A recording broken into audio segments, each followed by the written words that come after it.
Kami, Barisan Pro Demokrasi, mengajak seluruh warga bangsa Indonesia, terutama para wakil rakyat di lembaga DPR, DPD, dan MPR, untuk tidak ragu dan bertindak tegas meminta pertanggungjawaban Jokowi atas penyalahgunaan kekuasaan selama masa jabatannya sebagai presiden.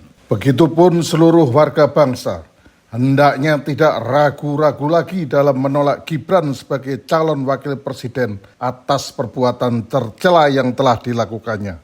Sebagai terurai jelas dalam kasus Fufu Fafa maupun tindakan tak terpuji lainnya. Dan untuk Presiden terpilih Prabowo Subianto Joyo Hadikusumo, kami mendesak agar bersungguh-sungguh berkomitmen menegakkan hukum dengan secara berani mengungkap dan mengadili para pelaku pelanggar konstitusi. Termasuk mengadili seorang mantan presiden yang terindikasi berat melakukan pelanggaran konstitusi. Semoga Tuhan melindungi bangsa Indonesia.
Kami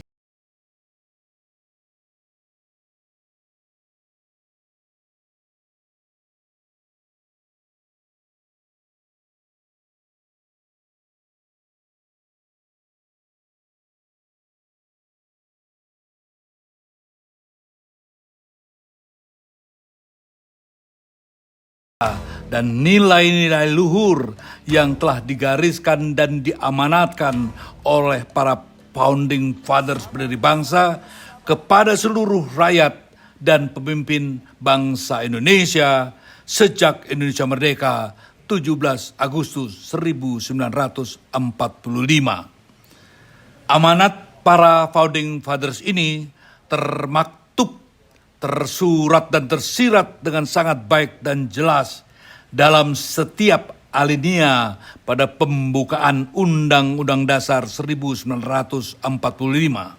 Selanjutnya, Undang-Undang Dasar 1945 1 Juni menjadi pijakan dasar hukum negara yang bersumber pada Pancasila.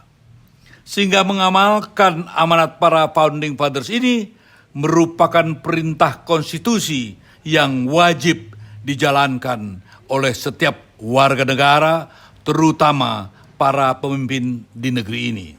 Dalam hal ini, Indonesia di bawah kepemimpinan Jokowi sebagai presiden, kepala pemerintah, dan kepala negara, amanat sakral para founding fathers ini tidak diperdulikannya, dan bahkan secara sadar dan sengaja ia menciptakan tatanan hukum dan bangunan nilai-nilai moral dan etika versi pribadi dirinya demi dan untuk kepentingan politik pribadi dan para kroninya.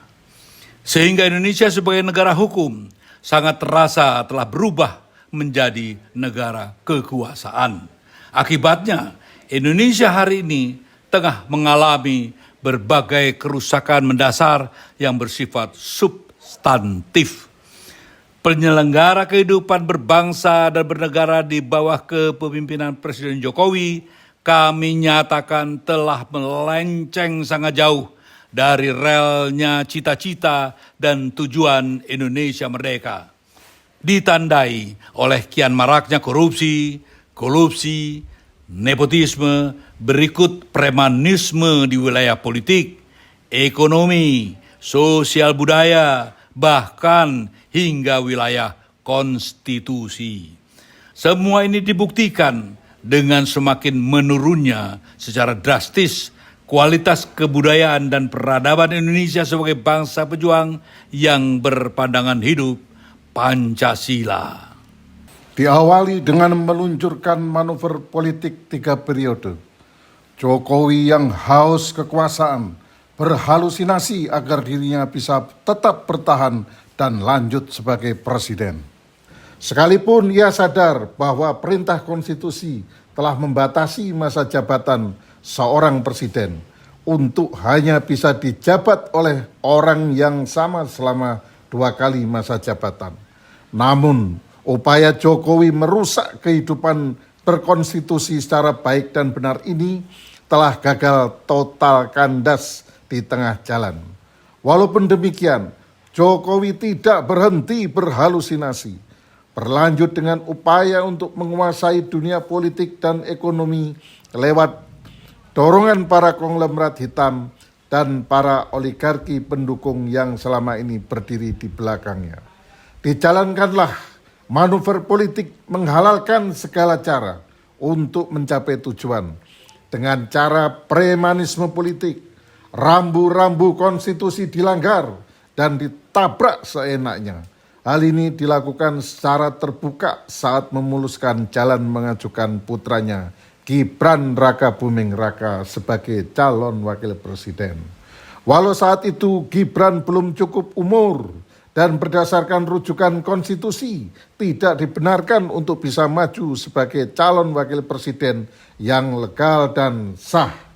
Tapi atas rekayasa kekuasaan, Gibran berhasil diloloskan lewat ketukan palu Ketua Mahkamah Konstitusi yang tak lain adalah pamannya sendiri, adik ipar Jokowi, Anwar Usman. Dengan menggunakan hukum sebagai alat politik, Gibran pun berhasil tampil sebagai calon wakil presiden Republik Indonesia. Dalam upaya memenangkan Gibran, manuvernya ini telah melahirkan satu terminologi baru, politik sprindik, yang membuat para ketua partai politik dan para pemimpin di daerah yang bermasalah menjadi tersandera, menyerah dan tunduk terhadap Jokowi sebagai presiden yang tidak segan-segan meluncurkan senjata politik sprindik. Manuvernya ini berlanjut ke wilayah pergulatan politik pada pemilihan kepala daerah.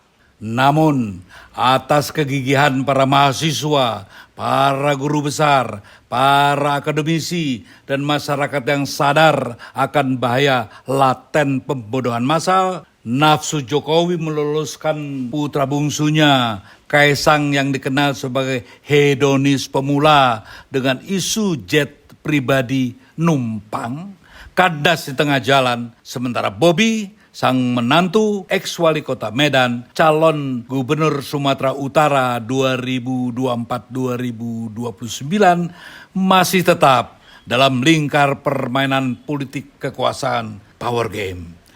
Bersyukur ulah putra-putri dan menantunya ini ternyata justru membuka tabir betapa berbagai perbuatan tak terpuji merupakan budaya kehidupan asli dari keluarga Joko Widodo yang belakangan dikenal dengan panggilan Mulyono. Berdasarkan data dan catatan akan perilaku budaya keluarga Joko Widodo, di mana putra sulungnya terindikasi kuat terlibat dalam berbagai perbuatan tercela, kami yang bergabung dalam barisan pro-demokrasi mendesak para pemimpin formal dan non-formal, para mahasiswa, pemuda-pemudi, para petinggi negara yang masih sehat nalar, pikiran, jiwa, dan rohaninya, terutama para hakim yang mulia di wilayah Mahkamah Konstitusi dan Mahkamah Agung, untuk menjadikan masalah tindak perbuatan tercela sebagai tolok ukur layak dan tidaknya seseorang menduduki kursi jabatan sebagai pemimpin tertinggi Indonesia di negeri yang sangat kita cintai ini. Oleh karenanya, sebagai desakan paling urgen dan utama, kami meminta dan mendesak dengan sangat agar para pejabat negara yang berwenang untuk dengan tegas menolak melantik Saudara Gibran Raka Buming Raka sebagai Wakil Presiden Republik Indonesia. Langkah ini kami ajukan demi menjaga marwah dan kewibawaan pemerintah Indonesia sebagai bangsa berwatak pejuang dan berbudaya, di mana seorang pemimpin harus dan wajib berkemampuan memberi dan menjadi suri tauladan bagi rakyat yang dipimpinnya. Peristiwa faktual akun Fufu Fafa milik Gibran sebagai temuan Dr. Roy Suryo, pakar telematika yang tak terbantahkan. Hal ini sudah lebih dari cukup menjadi sebuah alasan yang sangat kuat bahwa sebagai pelaku perbuatan tercela, Gibran sangat tidak layak dan tidak pantas untuk diberikan kepercayaan mengemban tugas sebagai sosok Wakil Presiden Republik Indonesia. Tak terhitung sejumlah perilaku tak pantas yang selama ini dipertontonkan Gibran kepada publik sebagai sosok seorang calon Wakil Presiden Republik Indonesia. Nah, untuk lebih meyakinkan bahwa desakan kami ini berdasar pada satu temuan dan pernyataan yang bisa dipertanggungjawabkan karena dinyatakan oleh Roy Suryo sebagai pakar telematika seperti dalam tayangan yang akan kita saksikan bersama ini. Dengan catatan bahwa sampai hari ini pernyataan Roy Suryo tidak terbantahkan. Oke, sebenarnya saya nggak pernah berubah ya. Dari awal, mohon maaf, saya hanya bicara teknis saja. Jadi artinya 99,9% memang akun Fufafa itu adalah clear. Loud and clear bahwa itu adalah akun milik mantan wali kota Solo atau juga wakil presiden terpilih kita, Gibran. Ya gitu. Kenapa? Karena ada dua hal yang bisa kita dekatkan. Pendekatan secara socio-technical atau pendekatan secara pure technical. Socio-technical adalah kita melihat bagaimana cara menulis seseorang. Gaya menulis seseorang itu nggak pernah berubah.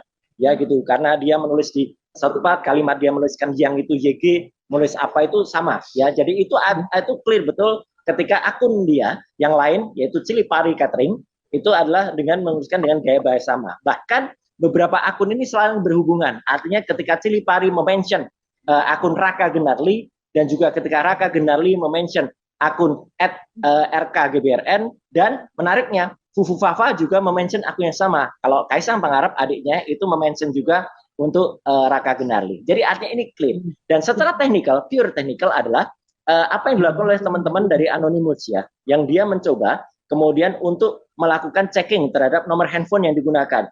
Ya 089 sekian yang belakangnya 33 itu ternyata ketika digunakan untuk recovery emergency kemudian dimasukkan email yang digunakan, emailnya dimasukkan Cilipari langsung terhubung ke Fufu Fafa. Jadi artinya itu clear betul, tidak bisa terbantahkan lagi. Dengan sederetan catatan ini, Gibran sebagai sosok calon wakil presiden sangat jauh dari harapan dan bahkan sangat memalukan. Maka sangat pula tidak pantas dan merupakan penghinaan terhadap para pahlawan dan pejuang kemerdekaan yang telah rela berkorban jiwa raga demi lahirnya sebuah bangsa Indonesia yang terhormat. Bila seorang Gibran dengan perbuatan tercelanya dibiarkan untuk menyandang sebuah kedudukan sangat terhormat sebagai wakil presiden. Selanjutnya, himbauan dan harapan kepada Presiden terpilih Jenderal Purnawirawan Prabowo Subianto Joyo Hadikusumo. Kami mendesak dengan sangat agar pemerintahan yang baru di bawah kepemimpinan Jenderal TNI Purnawirawan Prabowo Subianto Joyo Hadikusumo sebagai presiden terpilih yang sah agar menjalankan tugasnya dengan baik dan benar, siap mengemban amanat penderitaan rakyat dan bertindak tegas tanpa pandang bulu memberantas korupsi, kolusi, dan nepotisme. Terlebih lagi diharapkan sebagai presiden baru harus berani memiliki political will yang kuat membangun legasi sebagai figur pemimpin bangsa yang memiliki keberanian melepaskan diri dari jeratan kekuasaan para oligarki dan konglomerat hitam, musuh negara terbesar saat ini. menjadi wajib untuk mampu menegakkan hukum yang berkeadilan, turut proaktif menghukum para pelaku kejahatan politik, ekonomi, dan konstitusi tanpa pandang bulu. Hal ini merupakan permintaan yang bersifat sangat mendesak dengan berpegang pada prinsip bahwa di mata hukum semua warga negara berkedudukan sama, tidak terkecuali seorang presiden sekalipun, termasuk seorang mantan presiden. Dalam kaitan ini, secara khusus Barisan Pro Demokrasi meminta Presiden Indonesia terpilih ke-8, Jenderal TNI Purnawirawan Prabowo Subianto Joyo Hadikusumo, untuk tidak melindungi para penjahat yang jelas-jelas telah melakukan perbuatan melanggar hukum yang merugikan negara, siapapun mereka. Dalam kesempatan ini, kami yang tergabung dalam Barisan Pro Demokrasi merasa perlu untuk mengajukan sejumlah pelanggaran dan kejahatan politik maupun hukum yang telah dilakukan oleh Joko Widodo selama menjabat sebagai Presiden, Kepala Pemerintah, dan Kepala Negara Republik Indonesia 2014 hingga 2024. Untuk lebih jelasnya dan lebih mudah untuk diikuti dan disimak, kami suguhkan sejumlah bukti-bukti pelanggaran dan kejahatan hukum yang telah dilakukan Jokowi secara sadar, sengaja, dan terencana. Berikut adalah rangkaian pelanggaran hukum dan kejahatan ekonomi politik yang telah dilakukan oleh seorang Jokowi secara sadar dan terbuka. Pelanggaran hukum yang dilakukan Jokowi dapat dibagi menjadi dua kelompok.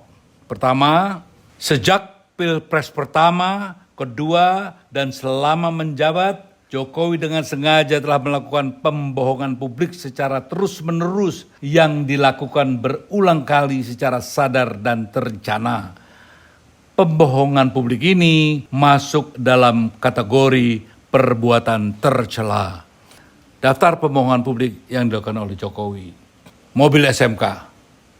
Sejak masa kampanye Pilkada DKI Jakarta 2012, Pilpres 2014, dan Pilpres 2019, Jokowi membohongi publik Indonesia, menyatakan sudah mempunyai pabrik otomotif nasional dengan merek SMK.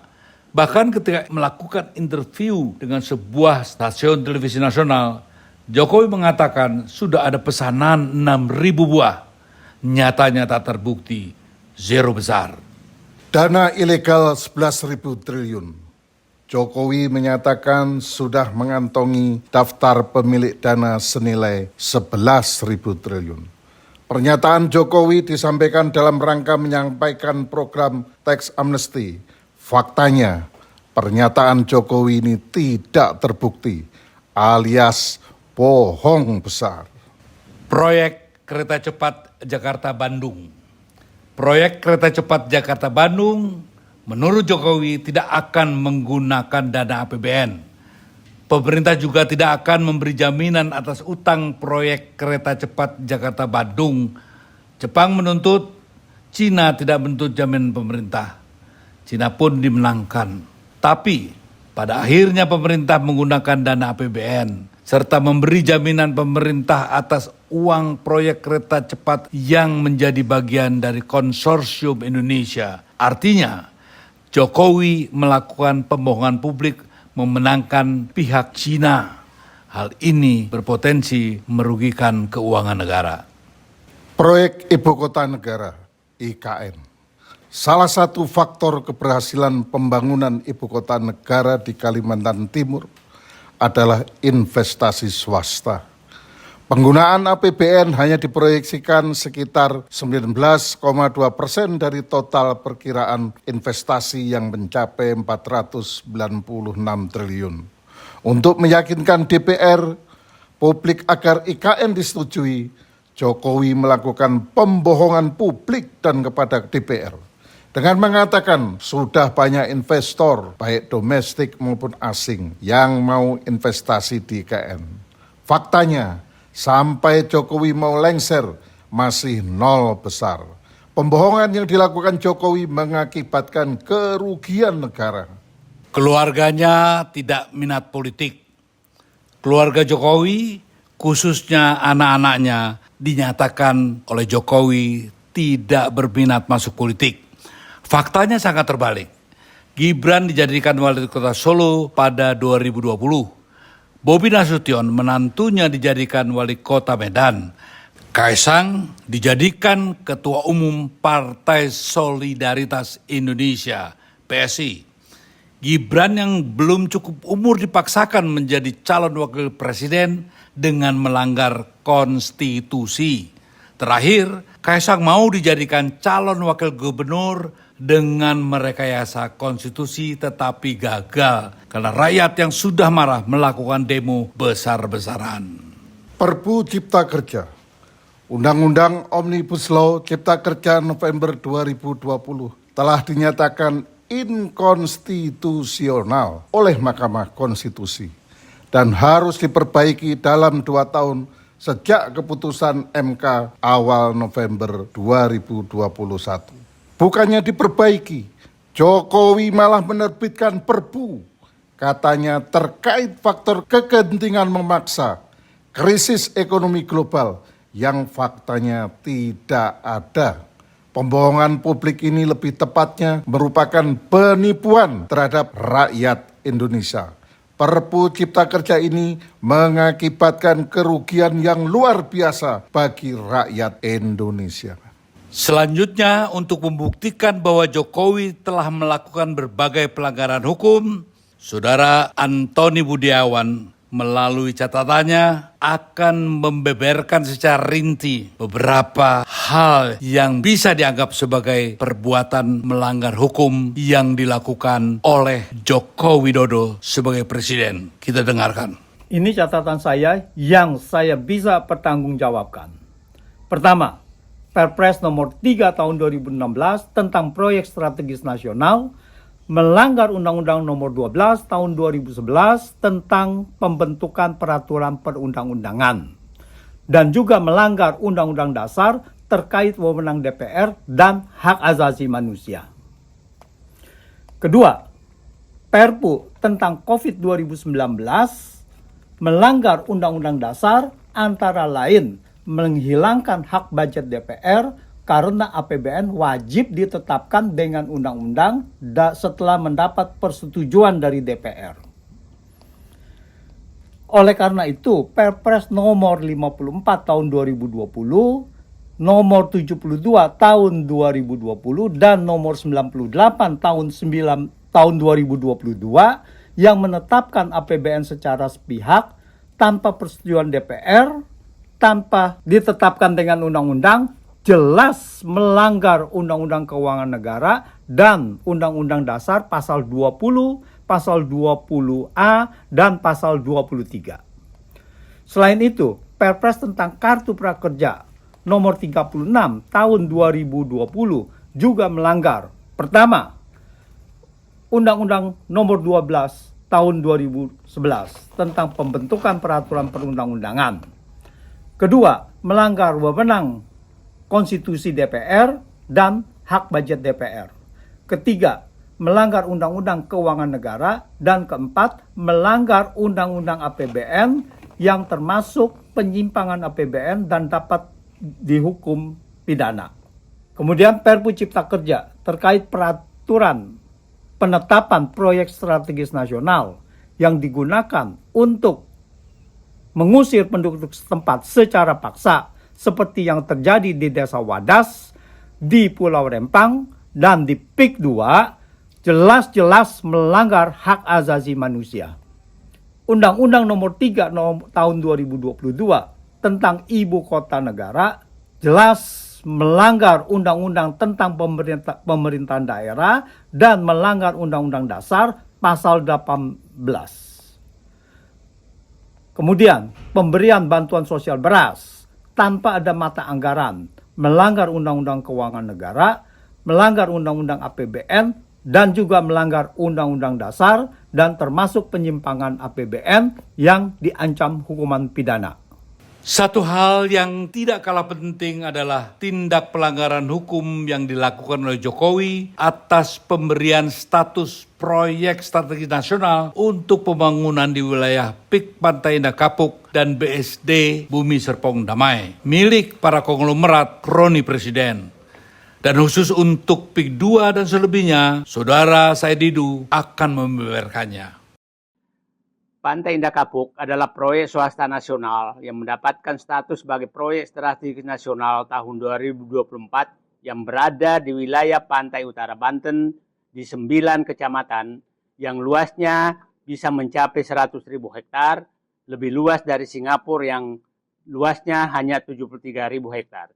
Luasan tersebut diperoleh dari penggusuran terhadap sawah produktif, tambak, kebun, dan perkampungan rakyat, serta pengalihan aset negara berupa pantai, hutan mangrove, sungai dan bantaran sungai, dan jalan yang luasnya bisa mencapai puluhan ribu hektar.